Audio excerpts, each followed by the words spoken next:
Hello, welcome back to Panzer, and we're wrapping up the scenario 48 here, the Frontier Wire.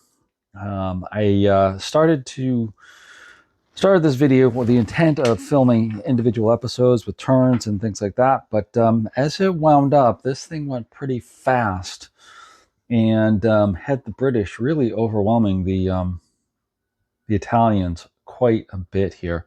You can see the final positions of the units where I called the game. You can see the British pretty much overwhelmed the Italians there. So you can see the hill there in the center is all controlled by the British. Few Italian units left over there.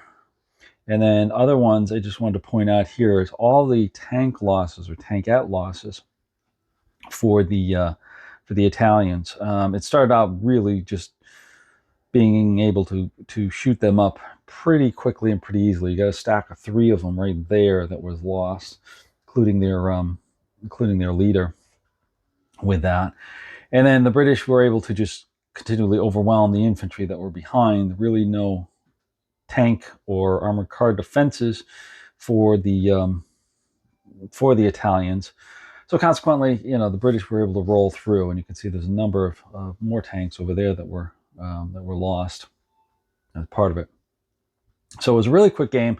Wound up only being 11. Finished out of the 11. I was going out of 12, turn 12 with this, and really kind of just blew through them pretty quickly. They just advanced up the road over here, where now my chits are, my arrows are, advanced up the road very quickly, knocking out the tanks, then going after the infantry, overrunning them, and then bringing up the close support A9 tanks that were able to tackle what guns they had, infantry guns, which again were very weak. They could not do much to prevent the British onslaught there.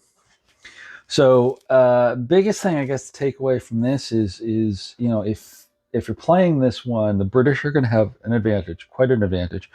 The initiative, they got a +20.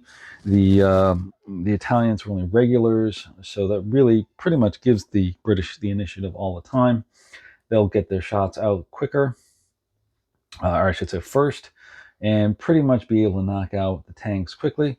And then keeping their forces together. If you keep your forces together, you should be able to overrun the Italian infantry, suppressing them first, and then overrunning them with tanks and the armored cars within there. That was pretty easy once things got rolling.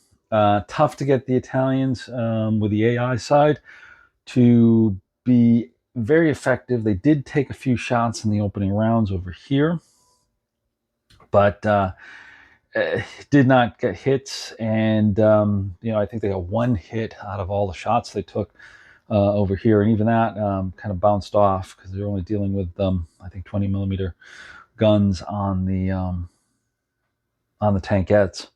The flame tanks, one was knocked out here. There was another one knocked out over there. Not very effective. Range of 1. They had to close on them, but by the time they get close enough, they're going to get knocked out by the anti-tank guns and the tanks themselves. So really tough scenario as an AI bot to do that. I had to intervene quite a bit to try to at least make it somewhat close, but even then it was hard because the penetration on those 20 millimeter guns were just not gonna do it, even against the thin armored A9s and A10s, 10 tanks that the British have, and the armored cars there as well. So pretty overwhelming with that. British did very well, no losses, by the way, and they were able to get through this. I guess it could be a good learning scenario for somebody, taking the British and kind of learning more of the combined attack and the higher level organizations, platoon level attacks and things like that, not just rolling up a few tanks or trying to do tanks individually, because you can see you've got a lot of British tanks there. You can see I've got them marked with different color codings in terms of the armored car versus the cruiser company that was working with them. So that's pretty good because you do get that effect, because I did keep platoon effects in play. I always usually do anyways, because that makes it more effective. You get more firepower on the targets, and I think that has an effect on there too. So that probably did them in a little bit more as well. So, anyways, that's about it for scenario 48, Frontier Wire, Panzer North Africa. Probably dive into another one a little bit later. I'm going to do some more Mediterranean after our discussion on the Mediterranean campaigns.